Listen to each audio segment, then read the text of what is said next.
What's up, guys? It's currently 8:58 a.m., 8:59 a.m. in the morning. It's 50 degrees outside in Charlotte, North Carolina. Actually, I'm in Mooresville, North Carolina, but if you don't know where that is, it's pretty close to Charlotte. And so today, this video, if you didn't watch the title, is like a day in the life slash I'm going to be doing a lot of talking about maintenance plans and why they're so important, because they really truly are just like the backbone of your detailing business, or they will be once you start implementing the things that I'm going to talk about. Anyways, that's what I'm doing today. Stay tuned to the end of the video. We're doing some really sick cars at the end, and don't just skip to the end to see the cars that I do, because I want you to actually get the stuff that I'm trying to teach you here. So lock in. But yeah, let's get right into it.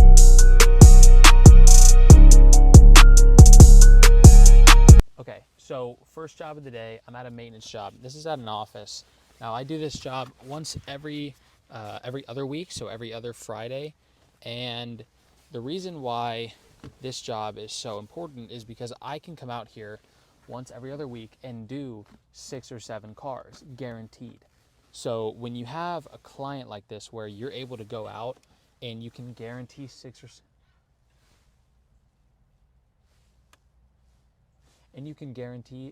7 washes every other week, it's really good for your business, because you have recurring income that comes in guaranteed no matter what.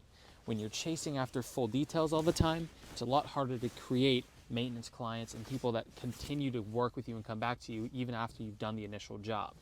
So the question is, obviously, how do we get those clients? The answer is you have to sell them.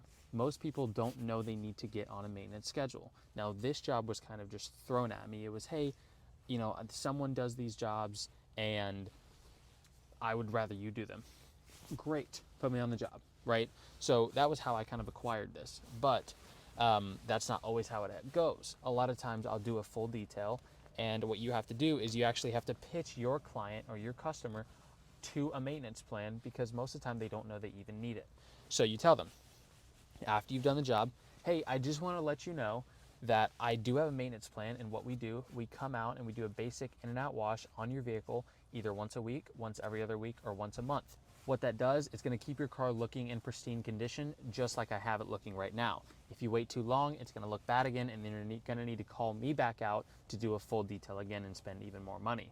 Then, if they go for it, put them on the schedule, and there you have your first maintenance client. If they don't go for it and they say, well, I'm good right now, this is what I would do. Never stop selling. Don't be obnoxious, but never stop selling. So my opinion would be to say, I totally understand. How about I do this for you? If you want to sign up for the maintenance plan, I know the total came out to $450 today, but I'll tell you what, if you want to get on the maintenance plan, we can drop that total to $400, plus you're going to keep your car looking great while getting a discount. Easy as that. 9 times out of 10, they will go for it.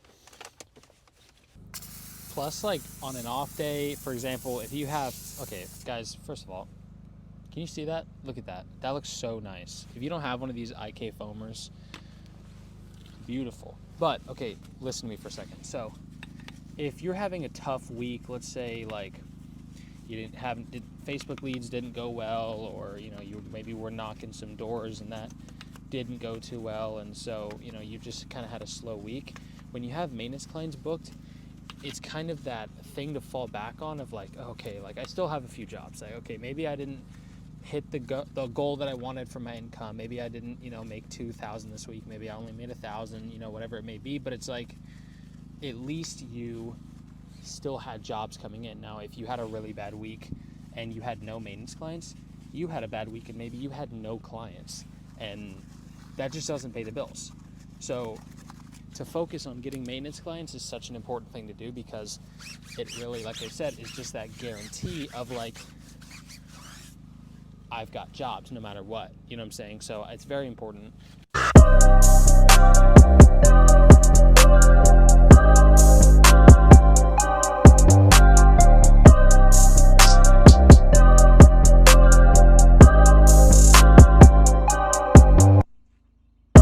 All right, I have another detailing tip for you, and I want you to listen, because this is important, quite frankly. I think what a lot of new detailers realize, or don't realize rather, is that it's actually very important to perform the service that was paid for. And what I mean by that is, a lot of detailers will go to a job, and let's say a client booked a basic in and out. You're supposed to go in, you're supposed to vacuum, you're supposed to wipe everything down, you're supposed to clean the windows, the door jambs, and then you're done with the interior, right? And you're just doing a basic exterior, and they'll go in and they'll start steaming things, and they'll start extracting seats, and it's like, hold on, that's not what the client paid for. And it's not that the client will be unhappy. The client will actually be very happy that you've done something over and above what they paid for. But the issue with that is now you're not a business, you're a charity. You're doing things that the client has not paid for, and therefore you're wasting your time, because you're wasting material costs, you're wasting time, you're wasting effort that you could be using on different things, such as building your business in different ways, or booking more clients, or just anything other than doing something that isn't art, that hasn't already been paid for. So if you're just starting out, don't worry about doing everything and making the car look perfect. Most of the time, the client won't even notice half the things that you are freaking out about inside, and you just need to go there and do the service that was paid for. Hola, chicos y chicas. I am at Chick-fil-A because I'm a big back and I'm hungry. It's currently 1:38. I finished the first job at about 1 o'clock, so it took me 4 hours. I did 5 cars, which is a new personal best for me, and I did it all on a 45-gallon tank, so very impressed there. Made about 300, yeah, 300, so a little under $100 an hour. What is that? I don't know what the number is, but decent, pretty decent for that job. Normally it takes longer. I've been getting systems down, but anyways, it's beside the point. You guys don't really care about that. I'm at Chick-fil-A, like I said, finished work at 1, got over here like 1:05, took about 5 calls for leads that are coming in through my Facebook ads, booked 3, not even joking, booked 3. That's like the best I've done so far. And after I'm done eating, I'm gonna go to the next job, which is 2 very, very nice cars, very great client. I love them, and you guys are gonna love their cars as well. All right, guys, finished with lunch, and we're back at the second job, the last job of the day. Like I promised you guys, we would have some really, really nice cars here. So first one we're gonna be knocking out is this Porsche Cayenne. Super, super nice.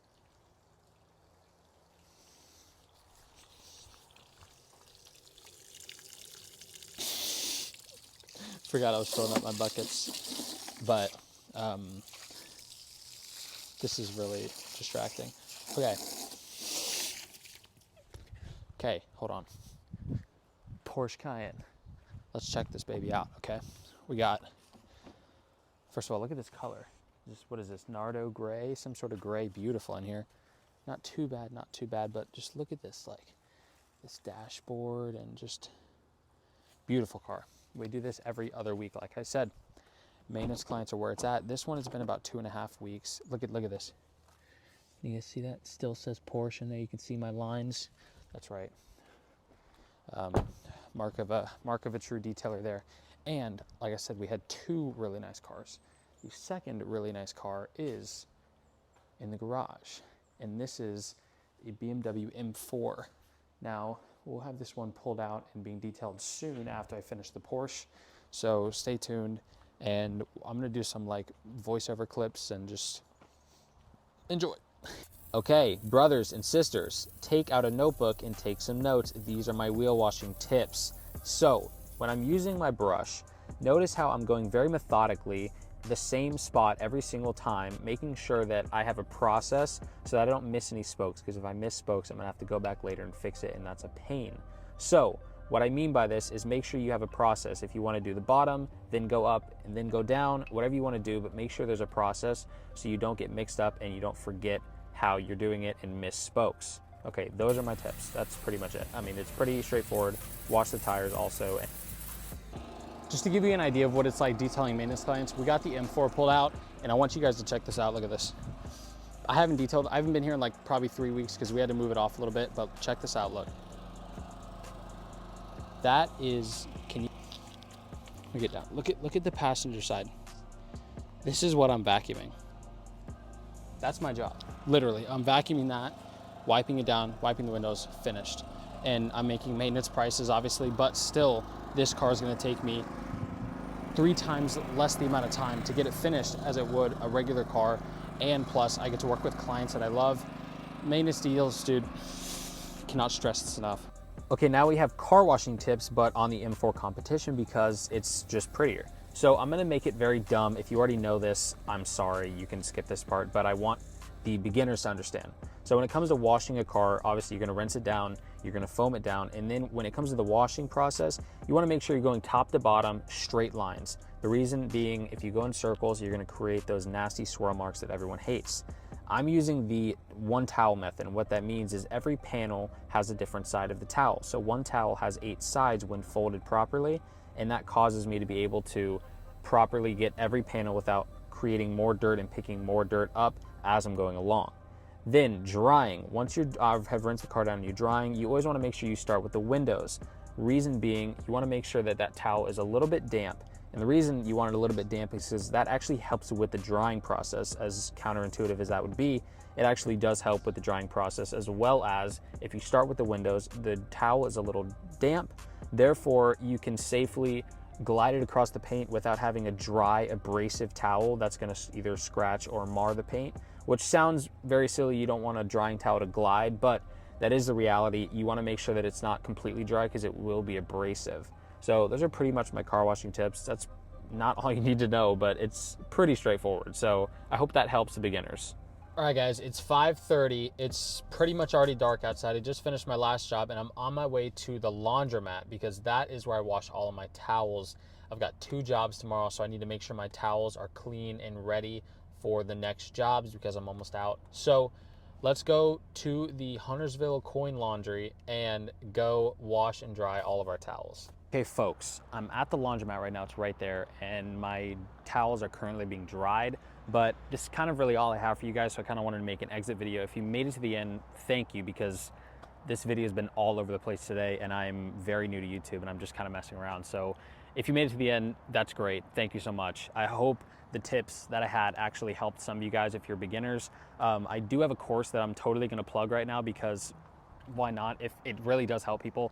And I'm not trying to be like, oh, you know, I sell a course, but I do, because it's really meant for very, very strict beginners. If you want to learn all the different things I did to start my business, that is it. I'll put the link in the description, as well as if you want to learn how to get clients like I have today, or like I showed in the video. I do teach how to do door-to-door sales, and that's a very important skill to know. So I'll also put that in the description as well. You just book a call. But anyways, thank you guys so much for just being here. If you watch the video, if 20 people view this video, I really don't care. But that's pretty much all I have for you guys today. So